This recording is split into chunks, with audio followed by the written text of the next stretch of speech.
Hello everyone, welcome back to my channel. Please like, share and subscribe. Welcome back to ఆలోచించండి ఐశ్వర్యవంతులు కండి chapter 3 విశ్వాసం. దార్శనికత నమ్మకం వెరసి ప్రగాఢ వాంఛాసిద్ధి సంపదల దిశగా రెండో అడుగు. మనసు ప్రయోగశాలలో నమ్మకమే ప్రధాన రసాయనవేత్త. నమ్మకానికి ఆలోచన కూడా తోడైతే అంతఃచేతనా శక్తి తదనుగుణంగా ప్రతిస్పందించి దాన్ని అవలీలగా దివ్యత్వంలోకి అనుదితం చేయడంలో అది అనంత జ్ఞానంలోకి ఒక ప్రార్థనలాగా రూపాంతరం చెందుతుంది. నమ్మకం, ప్రేమ, శృంగారాలకు సంబంధించిన అనుభూతులు శక్తివంతమైనవి. ఈ మూడు ఒకదానికొకటి తోడైతే అవి ఆలోచనను సరాసరి అంతఃచేతన దిశగా ప్రయాణించేలా వర్ణమయం చేస్తాయి. అక్కడ ఆ ఆలోచన ఒక దివ్యత్వంగా మారుతుంది. అనంత జ్ఞానాన్ని నిద్ర లేపడానికి అదొక ప్రేరణా శక్తిగా పనిచేస్తుంది. నమ్మడం ఎలా? ఇప్పుడు మనం స్వీయోపదేశానికి అంటే ఆటో సజెషన్కి సంబంధించిన ఒక సంగతి తెలుసుకోవాలి. ప్రగాఢ వాంఛను స్వీయోపదేశం తనదైన భౌతిక రూపంలోకి లేదా ఆర్థిక రూపంలోకి అనుదితం చేస్తుంది. కాస్త సరళంగా చెప్పుకోవాలంటే నమ్మకం అన్నది ఒకానొక మానసిక స్థితి, ఒక చాపల్యరహితమైన మానసిక స్థితి. దాన్నుంచే నమ్మకం పుడుతుంది లేదా ప్రేరణను పొందుతుంది. మరో విధంగా చెప్పుకోవాలంటే అలాంటి మానసిక స్థితి నుంచి నిరంతర సూచనలు అంతఃచేతనకు అందుతూ ఉంటాయి. ఈ సూత్రం మీద ఆధారపడే స్వీయోపదేశం పనిచేస్తుంది. మీరీ పుస్తకాన్ని ఏ ప్రయోజనం కోసం చదువుతున్నారో దాని గురించి రేఖామాత్రంగా వివరిస్తాను. ప్రగాఢ వాంఛలోంచి రగిలే అతీంద్రియ ఆలోచనను ఒక భౌతిక రూపంలోకి అంటే ధన రూపంలోకి మార్చటమే ప్రధాన ఉద్దేశం. తత్సంబంధిత అధ్యాయంలో పేర్కొన్న స్వీయోపదేశానికి అంతఃచేతనకు సంబంధించిన సూచనల్ని పాటించడం ద్వారా దేన్నైతే మీరు పొందాలి అనుకుంటున్నారో దాని మీద మీ అంతఃచేతనకు నమ్మకాన్ని మీరు కల్పించవచ్చు. తద్వారా మీ అంతఃచేతనే స్వయంగా దానికి ఒక నమ్మకం రూపంలో మీ ఎదుట నిలబెట్టవచ్చు. దీనికి సంబంధించి కొన్ని ప్రణాళికలు కూడా అవసరమవుతాయి. నమ్మకం అన్నది ఒకానొక మానసిక స్థితి. ఈ పుస్తకంలో పేర్కొన్న 13 సూత్రాల్ని పాటించడం ద్వారా సంకల్ప బలంతో మీరు దాన్ని సాధించవచ్చు. ఈ సూత్రాల్ని పాటించడం ద్వారా ఆ మానసిక స్థితిని స్వతఃసిద్ధంగా మీరే సాధించవచ్చు. మీ అంతఃచేతనకు పదే పదే స్థిర నిశ్చయంతో కూడుకున్న ఆదేశాల్ని ఇవ్వడం ఒక్కటే నమ్మకాన్ని స్వతఃసిద్ధంగా అభివృద్ధి చేసుకోవడానికి సంబంధించి ఎరుకలో ఉన్న ఏకైక మార్గం. పైన చెప్పుకున్న ఈ వాక్యాలు బాగా అర్థం కావాలంటే కొంతమంది వ్యక్తులు కొన్ని సందర్భాల్లో నేరస్తులుగా మారడానికి సంబంధించిన ఒక వివరణ గురించి తెలుసుకుందాం.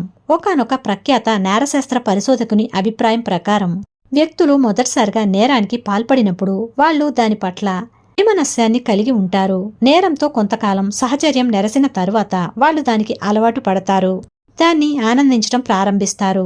దీర్ఘకాలం నేరాలు చేస్తూ ఉంటే చిట్ట చివరికి వాళ్ళు నేర స్వభావంతో మమేకమవ్వడమే కాక దాని ప్రభావానికి పూర్తిగా లోనవుతారు.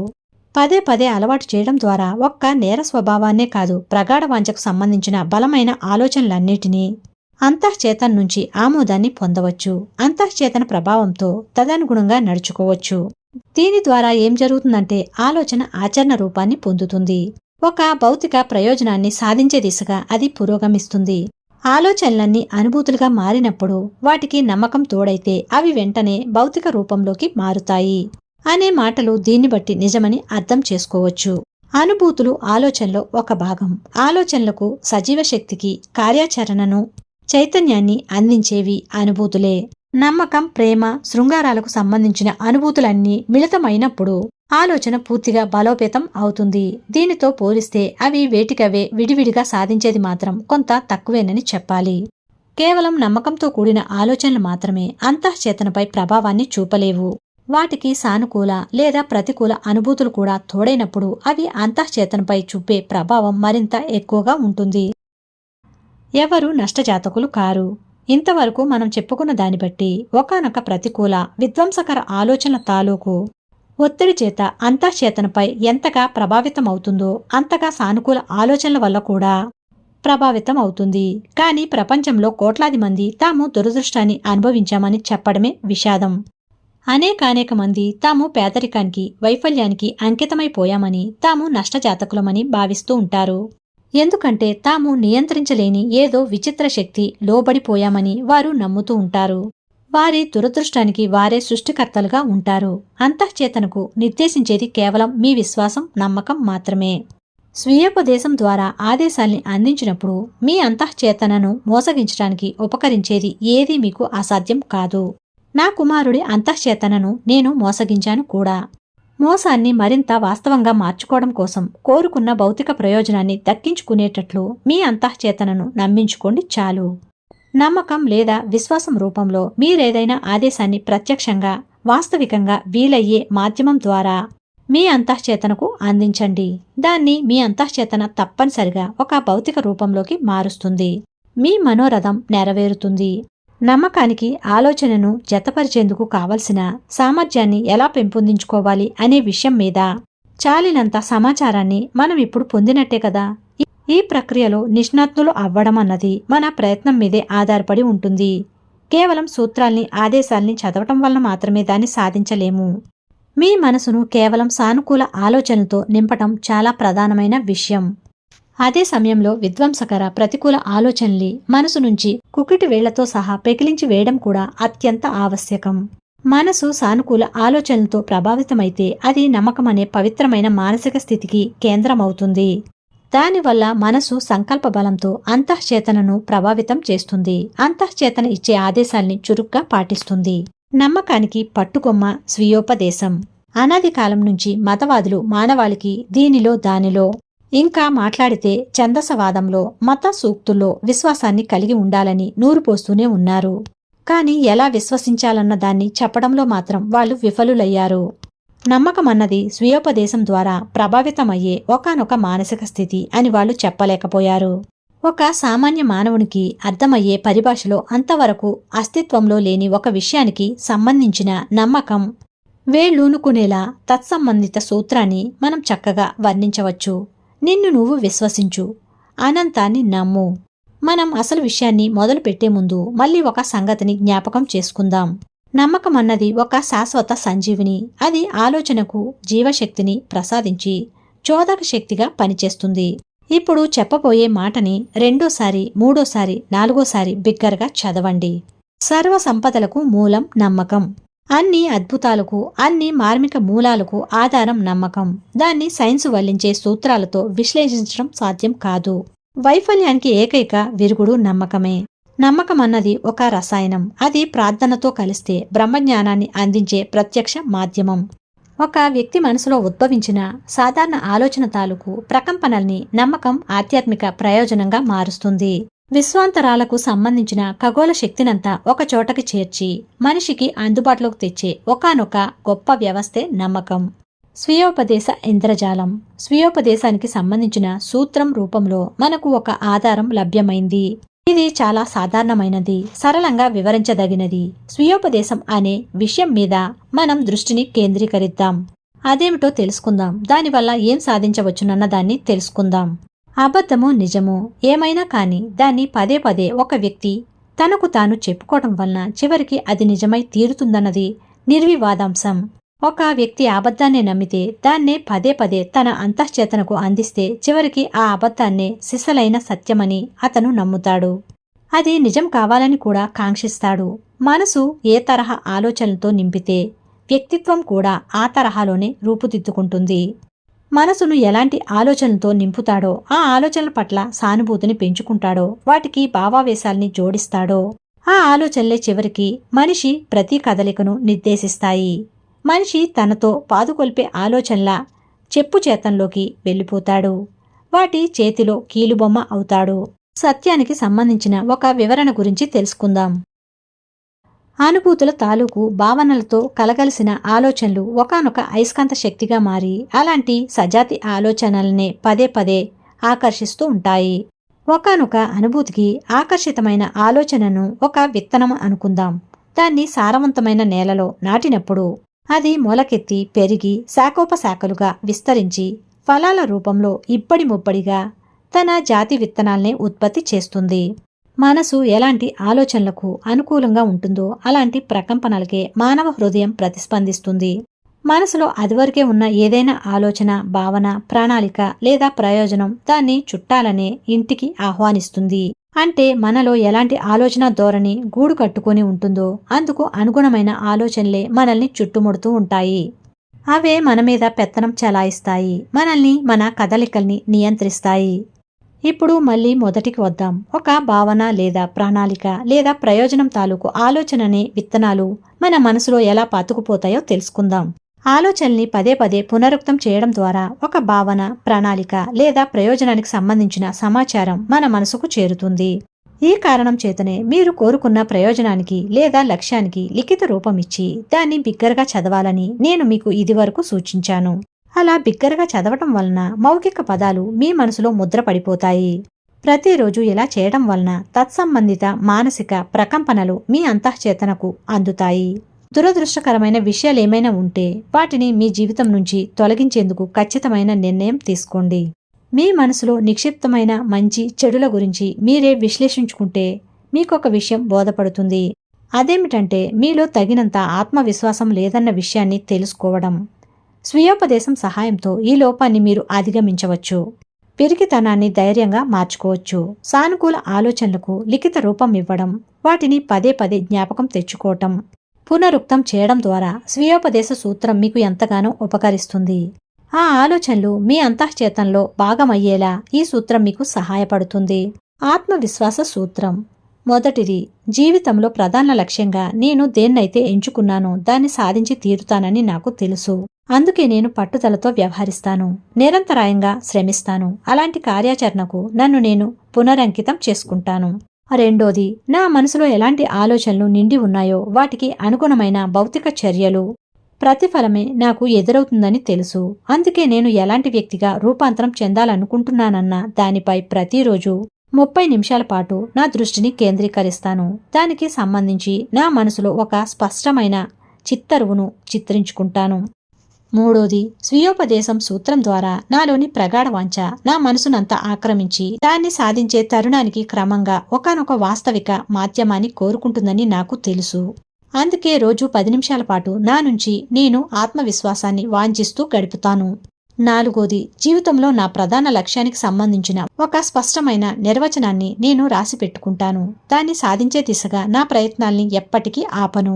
దాన్ని సాధించే వరకు అందుకు అవసరమైన ఆత్మవిశ్వాసాన్ని ప్రోధి చేసుకుంటూనే ఉంటాను. ఐదోది, సత్యం, న్యాయం అనే పునాదుల మీద నిర్మించని ఏ సంపద కానీ పదవులు కానీ అట్టే కాలం నిలువవు అనే నిజం నాకు తెలుసు. అందుకే సమాజానికి లాభం చేకూర్చని వ్యవహారాల పట్ల నేను ఆసక్తి చూపను. నా పనిలో నాకు సహకరించే వాళ్ళని నేను ఆకర్షిస్తూనే ఉంటాను.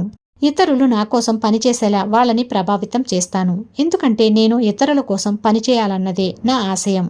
ద్వేషం, అసూయ, క్రోధం, స్వార్థం, సంకుచితత్వాల్ని నా మనసు నుంచి పూర్తిగా తుడిచిపెట్టేస్తాను. అందరి పట్ల ప్రేమను నాలో పెంచుకుంటాను.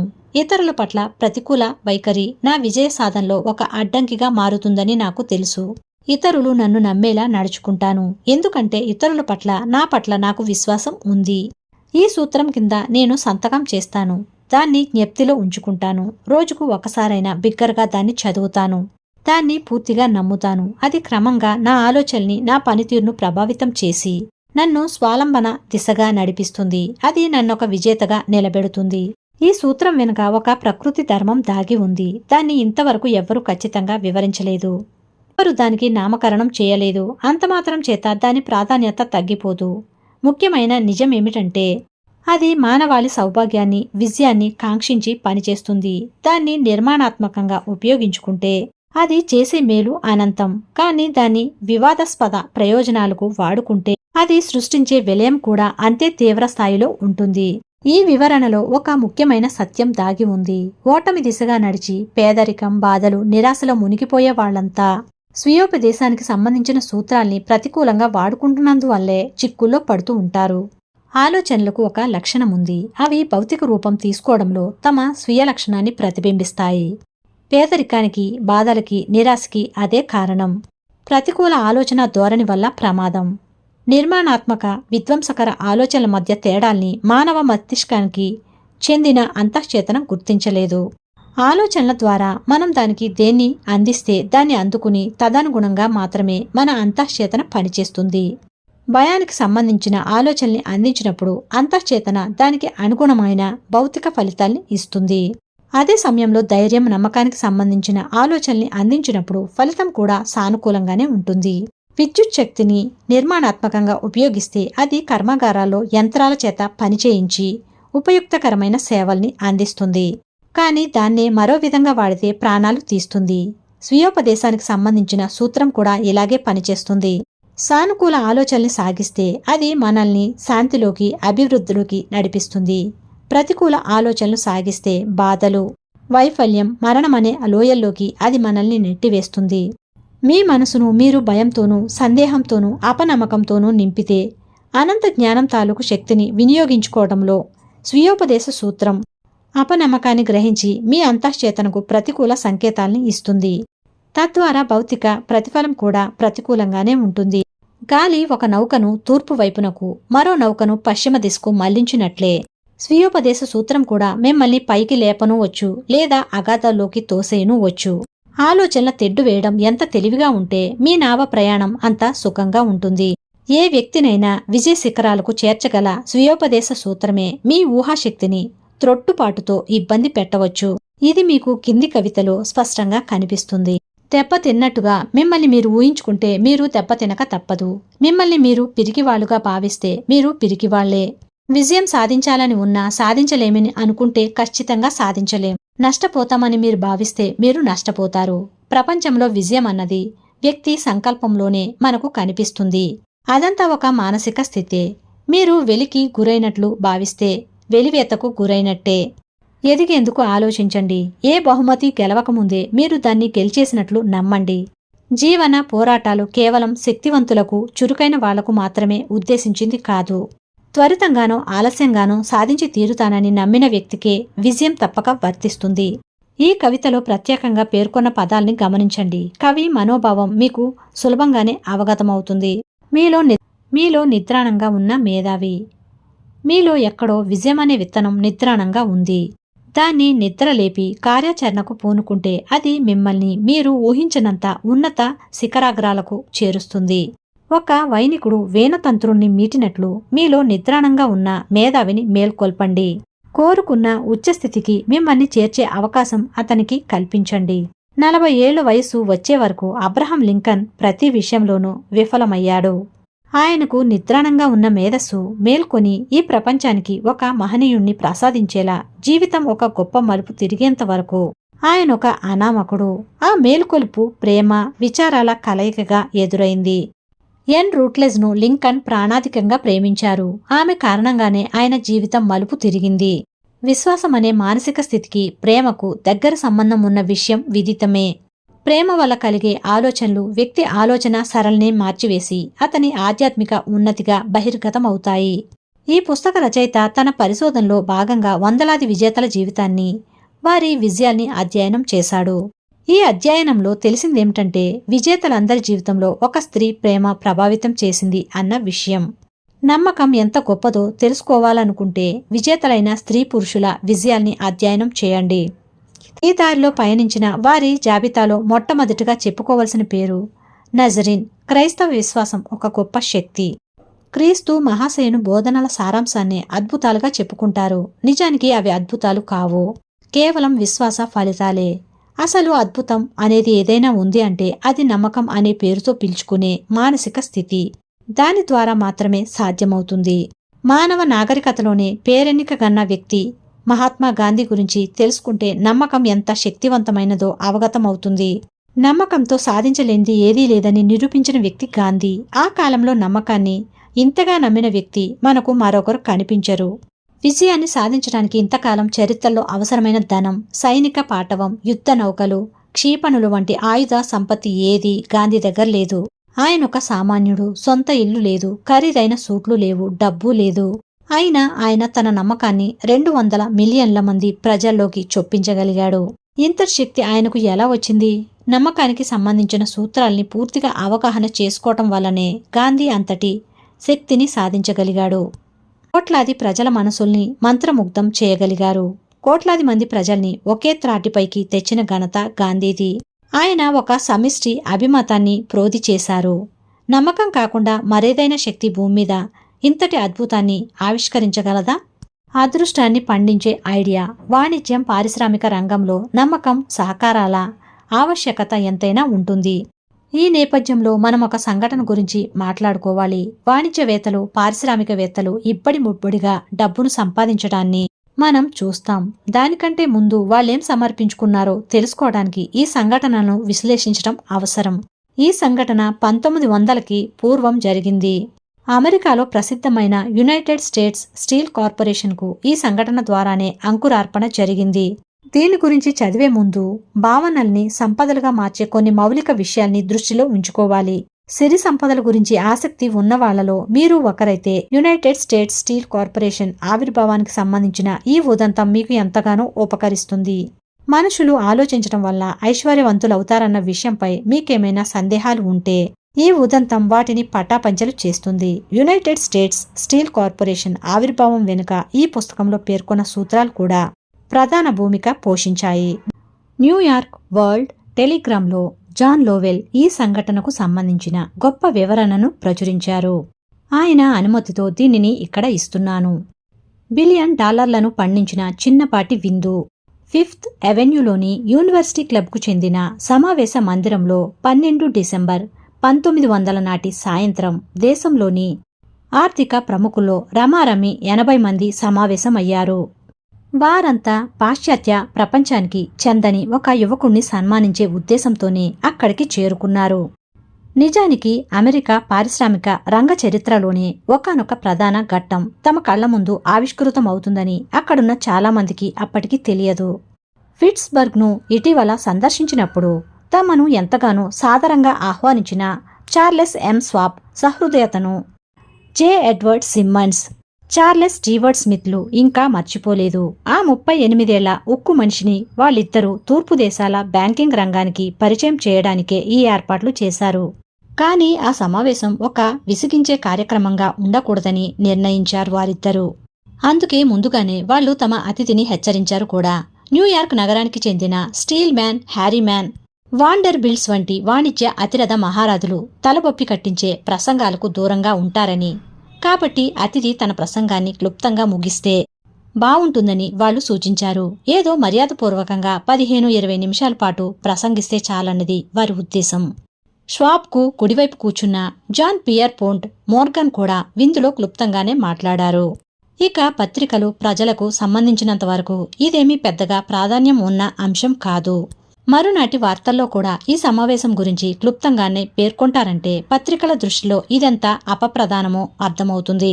సమావేశానికి హాజరైన అతిథులు, ఆతిథ్యమిచ్చిన ప్రముఖులు కూడా తమ ముందు వడ్డించిన విందు భోజనంపై దృష్టి సారించారు.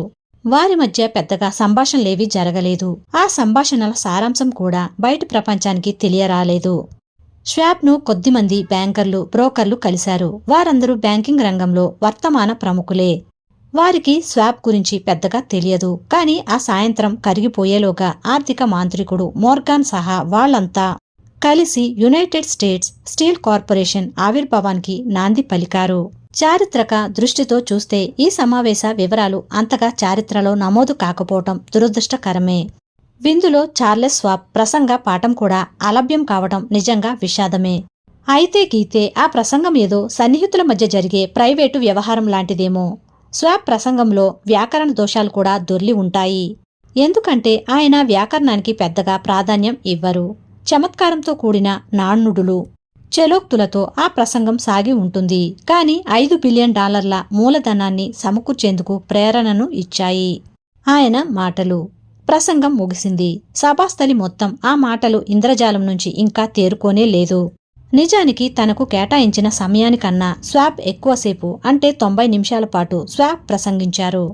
ప్రసంగం ముగిసిన వెంటనే మోర్గాన్ స్వాబ్ను దగ్గర్లోని ఒక కిటికీ దగ్గరకు తీసుకుని వెళ్లి ఆ కిటికీ అంచు మీద కూర్చుని కాళ్ళు గాల్లో వేలాడేసి చాలీ చాలని స్థలంలో ఇబ్బంది పడుతూనే వాళ్ళిద్దరూ మరో గంటపాటు మాటల్ని కొనసాగించారు. స్వాబ్ ఇంద్రజాలిక వ్యక్తిత్వం తన ప్రభావాన్ని చూపటం మొదలుపెట్టింది.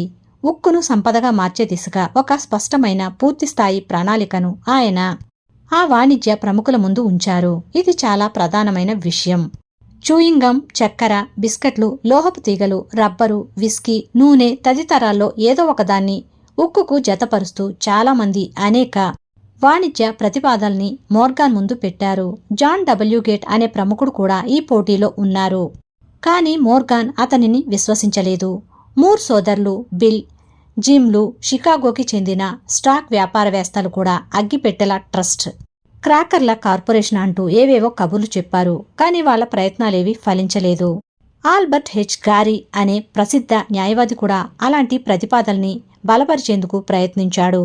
కానీ ఆయన కూడా విఫలమయ్యాడు. అత్యంత సాహసంతో కూడిన ఆర్థిక ప్రణాళికకు సంబంధించి జేపీ మోర్గన్ దృష్టిని స్వాప్ ఆకర్షించారు. సులభంగా డబ్బును సంపాదించాలనుకున్న వాళ్లకు మాత్రం స్వాప్ ప్రణాళిక అంత ఆశావాహకంగా కనిపించలేదు. ఈ ఆర్థిక ఇంద్రజాలం చోటు చేసుకోవడానికి చాలా కాలం ముందే చిన్నా చితక కంపెనీలు, మూసివేతకు సిద్ధంగా ఉన్న కంపెనీలు కూడా వాణిజ్య సమాఖ్యలుగా ఏర్పడి ప్రయోగాలు మొదలుపెట్టాయి. వాణిజ్య రంగంలో శకునిగా పేరు పొందిన జాన్ డబ్ల్యూ గేట్స్ కూడా ఉక్కు రంగంలో అప్పటికే కొన్ని ప్రయోగాలు చేసేశారు. Gates American steel and wire company పేరిట ఒక వాణిజ్య సమాహారాన్ని ప్రారంభించాడు. మోర్గన్తో కలిసి ఫెడరల్ స్టీల్ కంపెనీని స్థాపించాడు. ఇవన్నీ ఒక ఎత్తైతే 53 భాగస్వాములుగా ఆండ్రూ కార్నెగీకి సంబంధించిన బృహత్ సంస్థ మరోవైపు పోటీకి సిద్ధంగా ఉంది. దీనితో పోల్చుకుంటే మోర్గాన్ కూటమిలోని సంస్థలన్నీ చాలా స్వల్పమైనవే. కార్నెగీ ట్రస్ట్లోని భాగస్వామ్య సంస్థలేవి మాతృ సంస్థకు వ్యతిరేకంగా నడుచుకోవు. ఈ సంగతి మోర్గాన్కి కూడా తెలుసు. చిన్న చిన్న కంపెనీలన్నిటినీ తన కంపెనీలో కలుపుకుంటూ మోర్గాన్ వ్యవహరిస్తున్న వ్యాపార శైలిని కార్నెగీ తన ఎత్తైన స్కీబో భవంతిలోంచి గమనిస్తూనే ఉన్నారు. మొదట్లో ఆశ్చర్యం అనిపించిన మోర్గాన్ శైలి కార్నెగీకి ఆగ్రహాన్ని తెప్పించింది. మోర్గాన్ దూకుడు ఎక్కువైన తరువాత కార్నెగీలో అతని పట్ల ఉన్న వ్యతిరేకత కాస్త కోపంగా మారింది. మోర్గాన్కు శత్రువులుగా ఉన్న కంపెనీల తాలూకు కర్మాగారాలపై కార్నెగీ దృష్టి నిలిపారు. విద్యుత్ తీగలు, పైపులు, ఉక్కు షీట్లు తదితరాలను ఆ కర్మాగారాలు తయారు చేస్తూ ఉండేవి. తనకు ఆసక్తి లేకపోయినా కార్నెగీ వాటికి ముడి ఇనుమును సరఫరా చేశారు. ష్వాబ్ ప్రధాన సహాయకునిగా కార్నెగీ తన జైత్రయాత్రను ప్రారంభించారు. ఆనాటి సాయంత్రం స్వాప్ ప్రసంగం ఒక అవకాశాన్ని చూచాయగా మోర్గాన్ ముందుకు తెచ్చింది. బృహత్ సంస్థ అయిన కార్నెగీ ఎంటర్ప్రైజ్ మోర్గాన్తో చేతులు కలపాలి. స్వాప్ ఉక్కు రంగ భవిష్యత్తు గురించి మాట్లాడాడు. ఈ రంగంలో సామర్థ్యాన్ని పెంచాల్సిన అవసరం గురించి, ఇనుము, ఉక్కు రంగానికి సంబంధించిన ఆర్థిక విషయాల గురించి, పరిపాలన నిర్వహణకు సంబంధించిన విభాగాల్ని మెరుగు చేయాల్సిన అవసరం గురించి, విదేశీ మార్కెట్ల పట్ల పట్టు సాధించడానికి సంబంధించి స్వాప్ ప్రసంగం వివరించింది. వ్యాపారంలో దోపిడీకి, దుర్మార్గాలకు పాల్పడుతున్న వైనం గురించి కూడా ఆయన ప్రసంగించాడు. గుప్తాధిపత్యాన్ని పెంచి ధరల పెరుగుదలకు ద్వారాల్ని తెరవాలన్నదే ఈ దోపిడీదారుల మనోగతమని ఆయన పేర్కొన్నాడు. అప్పట్లో ఉన్న వాణిజ్య వ్యవస్థ మీద ఆయన తన వైమనస్యాన్ని వెలబుచ్చారు. ప్రతిదీ విస్తరించాల్సిన సమయంలో అన్నిటినీ కుదించేస్తున్న సంకుచిత దృష్టితో రచించిన ప్రణాళికల్ని ఆయన తప్పుబట్టారు.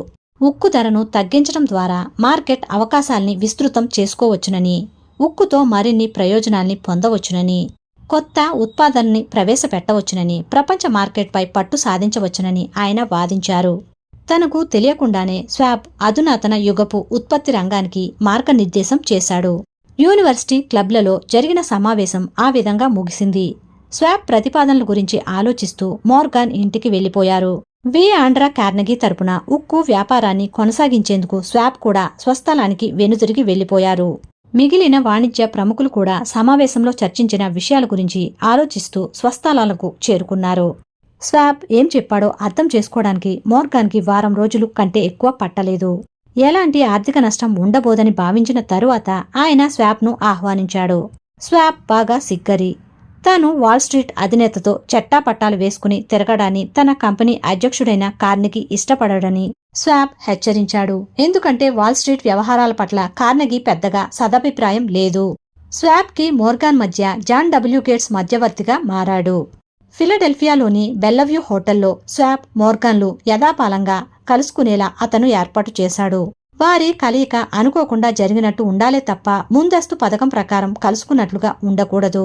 గేట్స్ అందుకు తగిన జాగ్రత్తలు తీసుకున్నాడు. స్వాప్ రాగానే మోర్గాన్ ఇబ్బందిగా కదిలాడు. అనంతర పరిణామంలో మోర్గాన్ని స్వాప్ న్యూయార్క్లోని మోర్గాన్ స్వగృహంలో కలిశాడు. ఆ సమయంలో మోర్గాన్ తన లైబ్రరీ గదిలో ఉన్నాడు. నిజానికి ఈ నాటకీయ పరిణామాలన్నిటినీ తెర వెనుక నుంచి కార్నెగీనే నడిపించారని కొందరు చరిత్రకారులు అపోహ పడుతున్నారు. కానీ నిజం ఇందుకు విరుద్ధమైంది. మోర్గాన్ ముందు స్వాప్ ఉంచిన ప్రతిపాదనల గురించి కార్నెగీకి తెలియదు. నిజానికి కార్నెగీ కన్నెత్తి కూడా చూడడానికి ఇష్టపడనంత అల్పులైన వ్యక్తులతో కూడా స్వాప్ వ్యవహారాల్ని నడిపించాల్సి వచ్చింది. ఇదంతా స్వాప్ తనంత తానుగా చేశాడు.